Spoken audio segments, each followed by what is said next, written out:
Introdução. Ao seu comando, Neville Goddard.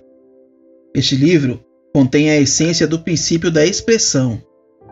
Se eu quisesse, poderia tê-lo expandido em um livro de centenas de páginas, mas tal expansão fugiria do propósito deste livro. Comandos, para serem eficazes, devem ser curtos e direto ao ponto. O maior comando já registrado encontra-se nas poucas e simples palavras: e Deus disse que se faça a luz.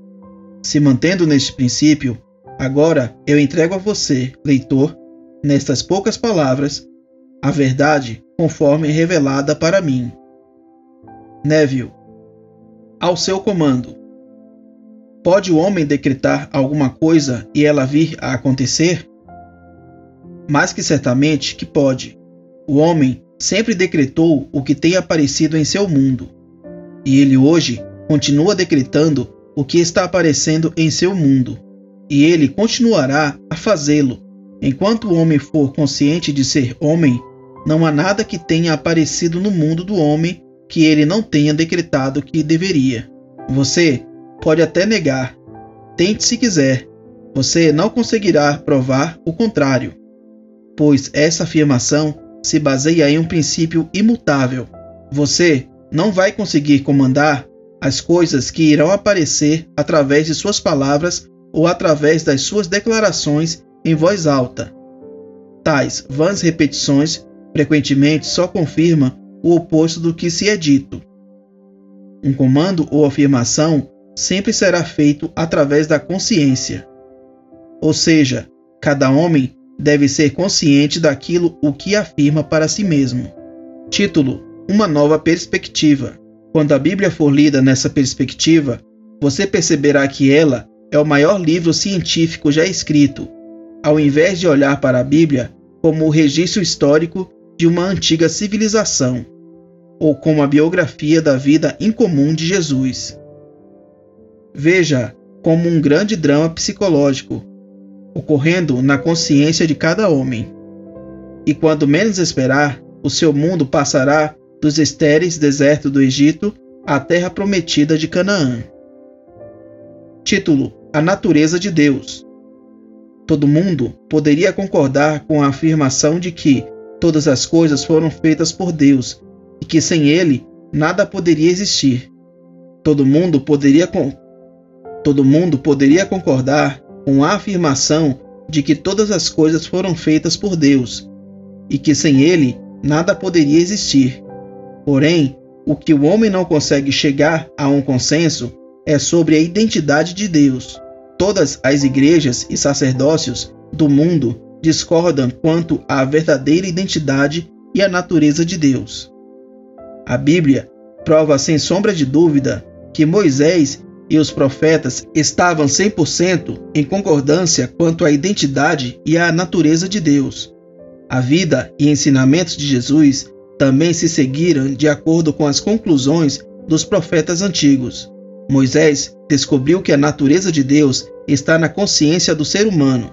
Ao ouvir essas palavras, muito pouco compreendidas, e disse Deus a Moisés: Eu sou o que sou. Disse mais: Assim dirás aos filhos de Israel: Eu sou, me enviou a vós.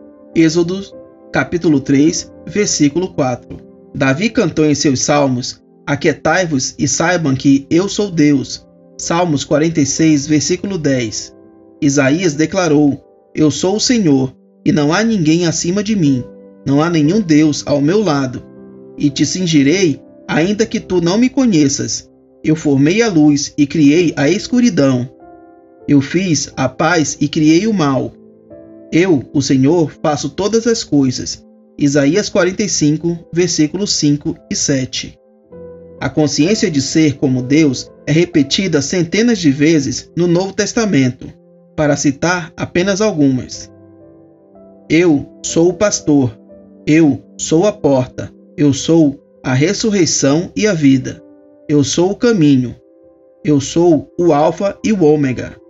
Eu sou o princípio e o fim. E novamente, quem dizes que eu sou? Não está escrito: Eu, Jesus, sou a porta. Eu, Jesus, sou o caminho. E nem foi dito: quem dizes que eu, Jesus, sou? Está claramente escrito: eu sou o caminho. A consciência do ser é a porta através da qual as manifestações da vida passam antes de ganharem forma no mundo. A consciência é o poder da ressurreição, ressuscitando aquilo que o homem é consciente de ser. O homem está sempre recebendo o que ele é consciente de ser. Esta é a verdade que liberta o homem, pois é o próprio homem que se aprisiona ou sempre se liberta. Título: Eu e meu Pai somos um. Se você, leitor, desistir de todas as suas crenças antigas, de um Deus separado de você, e proclamar a Deus como a essência da sua consciência, como Jesus e os profetas fizeram, você irá transformar o seu mundo com a percepção que eu e meu Pai somos um.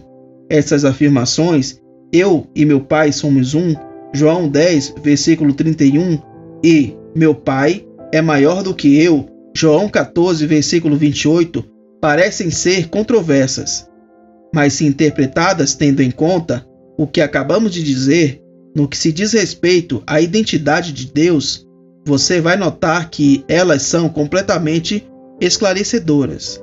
A consciência, sendo Deus, é como o Pai. Aquilo que você é consciente de ser é o Filho, dando testemunho de seu Pai. É assim com o indivíduo e as suas concepções. O indivíduo sempre é maior que as suas concepções. No entanto, ele sempre será um só com elas. Por exemplo, antes de você ser consciente de ser humano, você primeiro tem que ser consciente de ser apenas ser, de existir.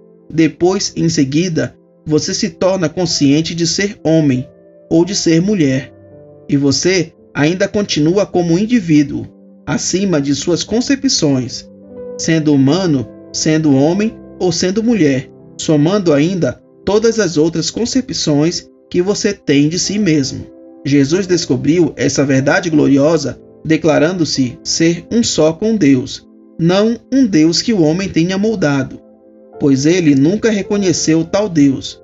Ele disse: se qualquer homem algum dia vier dizendo, procure aqui ou procure ali, não acredite nele, pois o reino de Deus está dentro de você. O céu está dentro de você.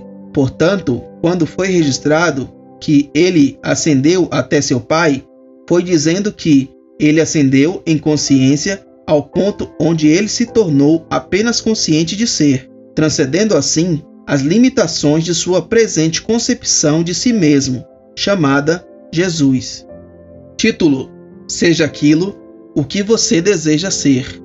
Quando se é consciente de apenas ser, todas as coisas são possíveis. Ele disse: tudo o que determinardes realizar dará certo. Jó, capítulo 22, versículo 28. Esta deve ser a sua determinação, elevar a sua consciência à naturalidade de ser aquilo que você deseja ser. Como ele expressou: e eu, se me erguer sobre a terra, atrairei todas as pessoas até mim. João, capítulo 12, versículo 32. Se eu erguer minha consciência à naturalidade daquilo que eu desejo, atrairei a manifestação do que desejo para mim, pois ele afirma: nenhum homem vem a mim sem que o Pai dentro de mim o tenha chamado, e eu e meu Pai somos um. Portanto, a consciência é o Pai que está atraindo as manifestações da vida até você. Você está neste momento atraindo para si e para o seu mundo tudo aquilo que você está consciente de ser neste momento. Agora, você sabe o que se quis dizer com você precisa nascer de novo. João capítulo 3, versículo 7. Se você estiver insatisfeito com sua situação atual na vida, a única maneira de mudar isso é tirar a sua atenção das causas que parecem reais para você e desenvolver a sua consciência de ser aquilo o que você deseja ser. Você não pode servir a dois senhores. Portanto, para tirar o seu foco de um estado de consciência e direcioná-lo para outro, é o mesmo que morrer para um e viver para outro. A pergunta: quem dizes que eu sou? Lucas capítulo 9, versículo 20. não foi feita por um homem chamado Jesus, a um homem chamado Pedro. Esta é a eterna pergunta que é feita pela sua verdadeira essência, ao seu ego. Em outras palavras, quem dizes que és? Pois a sua autoconvicção, a sua opinião sobre si próprio, é o que irá determinar sua expressão na vida. Ele disse: você acredita em Deus, crede também em mim. Em outras palavras, em mim, dentro de você, está este Deus. Título: Orar sim, suplicar não. Para orar, então, reconheça-se como sendo aquilo o que você deseja agora. Ao invés de ter que aceitar ficar pedindo a um Deus que não existe pelas coisas que você deseja. Agora, você consegue entender por que milhões de orações não são atendidas. Os homens oram a um Deus que não existe. Por exemplo, ser consciente de ser pobre ao rezar a Deus para ter riquezas. Lhe trará a recompensa daquilo o que você é consciente de ser, ou seja, pobreza. As orações, para serem bem-sucedidas, devem ser declarações ao invés de súplicas. Então, se você quer rezar por riquezas, mude a imagem de pobreza, ignorando as evidências dos seus sentidos e assuma a natureza de ser rico. Nos foi dito: quando você orar, vá para dentro em segredo e feche a porta, pois aquilo o que o teu pai vê em segredo lhe será dado abertamente em recompensa. Mateus capítulo 6, versículo 6. E aqui nós identificamos o Pai como sendo a consciência de ser. Fim da primeira parte.